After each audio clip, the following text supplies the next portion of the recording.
राजा और उसकी 4 रानियों की कहानी। एक राजा को 4 रानियां थीं। उसकी पहली रानी इतनी सुंदर थी कि वह उसे सिर्फ देखता रहता था। राजा की दूसरी रानी भी कम ना थी। वह इतनी सुंदर थी कि वह हमेशा उसे पास में लेकर बैठता था। राजा की तीसरी रानी से भी ज़्यादा सुंदर थी, इसलिए राजा उसे हमेशा हर जगह अपने साथ ले जाता था। हाँ, राजा की चौथी रानी की तरफ राजा ने कभी ध्यान नहीं दिया। ना उससे प्यार से बातें करता था, ना उसे कहीं लेकर जाता था। राजा इस चौथी रानी को हमेशा इग्नोर करता था। समय बीता, राजा बूढ़ा हो गया और वह समय भी आ गया जब राजा अपनी आखिरी सांसें गिन रहा था। अपने आखिरी समय में राजा ने अपनी पहली रानी को अपने पास बुलाया और पूछा कि क्या वह उसके साथ मरने के बाद भी जाएगी। रानी ने साफ साफ मना कर दिया और कहा वह राजा के साथ कहीं नहीं जाने वाली। राजा को बड़ा दुख हुआ। फिर राजा ने दूसरी रानी को अपने पास बुलाकर यही सवाल किया।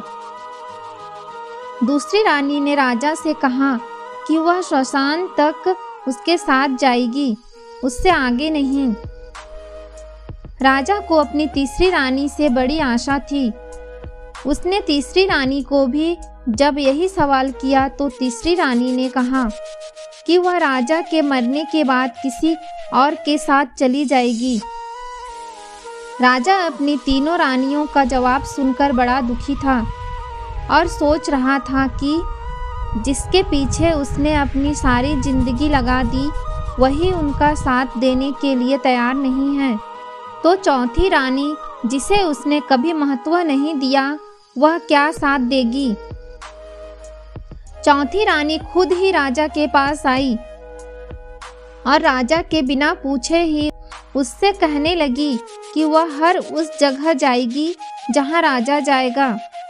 स्वर्ग हो या नरक, कोई भी प्राणी का जन्म हो, वह कभी राजा का साथ नहीं छोड़ेगी। अपनी चौथी रानी का जवाब सुनकर राजा की आंखों से आनंद के आंसू आ गए और उसने खुशी खुशी अपने प्राण त्याग दिए। दोस्तों, कौन था वो राजा? कौन थी वो 3 रानियां जिन्होंने राजा को आखिरी समय में ठुकरा दिया? और कौन थी वह चौथी रानी जिसने इतना ठुकराए जाने के बाद भी राजा का साथ अंतिम समय तक दिया? राजा कोई और नहीं, हम स्वयं हैं। पहली रानी हमारा शरीर है जो मृत्यु होते ही हमारा साथ छोड़ देता है। दूसरी रानी हमारा परिवार, रिश्तेदार, यह समाज जो श्मशान भूमि तक साथ देता है। तीसरी रानी जो मृत्यु के तुरंत बाद किसी और के साथ चली जाती है, वो हमारा धन, प्रॉपर्टी है। अब सोचिए, चौथी रानी कौन होगी जो हमेशा हमारे साथ जाएगी और जिसको हम कभी महत्व नहीं देते? वो रानी है निस्वार्थ भाव से किए गए पुण्य कर्म। यह राजा और 4 रानियों की कहानी आपको कैसी लगी? अच्छी लगी तो कमेंट में ज़रूर बताएं और चैनल को लाइक और सब्सक्राइब ज़रूर करें। आपका कीमती समय देने के लिए आपका बहुत बहुत धन्यवाद।